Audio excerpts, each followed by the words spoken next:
বিজেপির একাধিক নেতা নেতাজিকে গুন্ডা বলছে, অপমান করছে। এই অভিযোগ তুলে এর বিরুদ্ধে প্রয়োজনীয় ব্যবস্থা নেওয়ার দাবিতে পুলিশ সুপারের কাছে স্মারকলিপি জমা দিল কংগ্রেস। এদিনের এই কর্মসূচিতে উপস্থিত ছিলেন জেলা কংগ্রেসের কার্যকরী সভাপতি পার্থ মুখোপাধ্যায়, টাউন কংগ্রেসের সভাপতি দিব্যেন্দু বসু সহ একাধিক নেতৃত্ববর্গ। আর এ নিয়ে আজকাল আগামী বিশেষ প্রতিবেদন, নেতাজিকে গুন্ডা, প্রতিবাদের পথে কংগ্রেস। নেতাজির অপমান সহ্য করিনি, করব না। নেতাজির অপমান সহ্য করিনি, করব না। ভারতবাসী নেতাজিকে অপমান সহ্য করেনি, করবে না। নেতাজিকে গুন্ডা বলা হলো কেন স্বাস্থ্যমন্ত্রী কাপ্তা? নেতাজিকে গুন্ডা বলা হলো কেন মুখ্যমন্ত্রী কাপ্তা? নেতাজিকে গুন্ডা বলা হলো কেন মুখ্যমন্ত্রী কাপ্তা? আজকে আমরা এসপির কাছে মূলত এসেছিলাম আমাদের নদিয়া উত্তর জেলা কংগ্রেস কমিটির পক্ষ থেকে। এখানে আমাদের কার্যকারী সভাপতি পার্থ মুখার্জি উপস্থিত আছেন।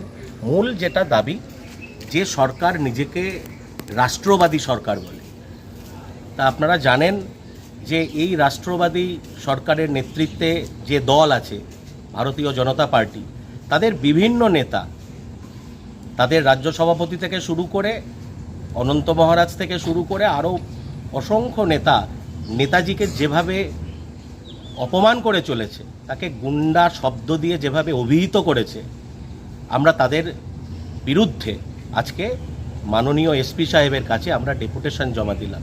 সোশ্যাল মিডিয়াতে যেভাবে নেতাজি অপমানিত হচ্ছেন প্রতি মুহূর্তে এই বিজেপি নেতাদের এবং কর্মীদের মাধ্যমে, সেটা শুধুমাত্র যে আমাদের বাংলার অপমান তা নয়, সারা পৃথিবীর বুকে আমাদের ভারতবর্ষের যে সংস্কৃতি, ভারতবর্ষের যে ঐতিহ্য, ভারতবর্ষের যে প্রাজ্ঞতা, আমাদের মনে হয় যে সমস্ত কিছুই কিন্তু ভ্রুলণ্ঠিত হচ্ছে, ধ্বংস হয়ে যাচ্ছে।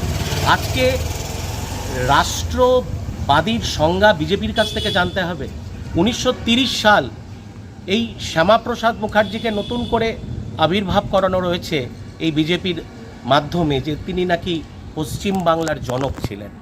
কিন্তু ইতিহাস কথা বলে, 1930 সালে কলকাতা বিশ্ববিদ্যালয়ের যখন তিনি উপাচার্য ছিলেন, ইউনিয়ন জ্যাককে স্যালুট করার ব্যাপারে তিনি নির্দেশ দেন।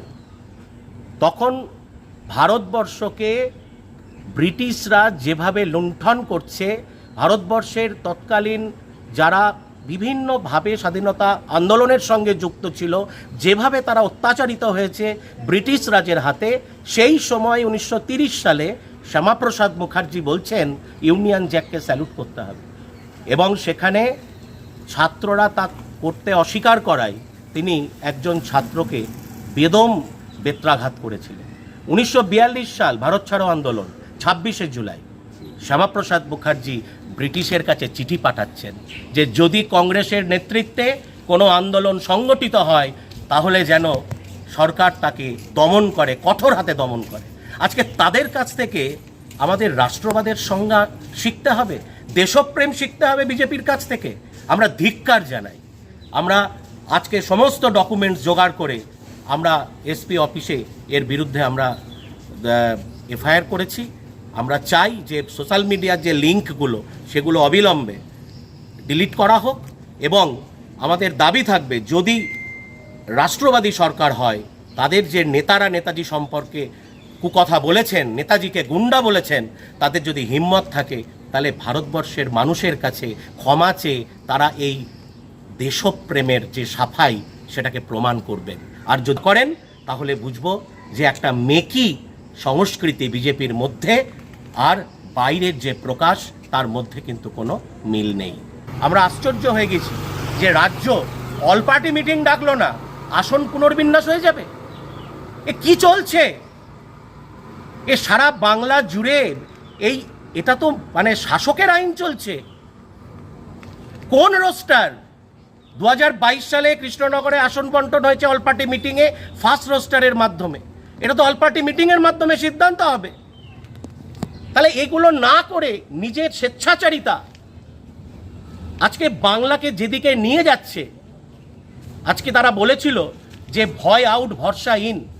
আজকে প্রত্যেকটা ক্ষেত্রে আপনারা অস্বীকার করতে পারবেন অন্নপূর্ণা যোজনা থেকে শুরু করে সরকার কোনোটা কথা রেখেছে? আজকে সরকার ভোটের আগে বলতে পারত যে আমরা যাদের সরকারি চাকরি করে তাদের পরিবারের স্ত্রীকে অন্নপূর্ণা ভাণ্ডার দেব না, যাদের 10,000 টাকা ইনকাম তাদেরকে অন্নপূর্ণা ভাণ্ডার দেব না। এটা বলে তারা ভোট চাইতে পারত, হিম্মত বুঝতাম।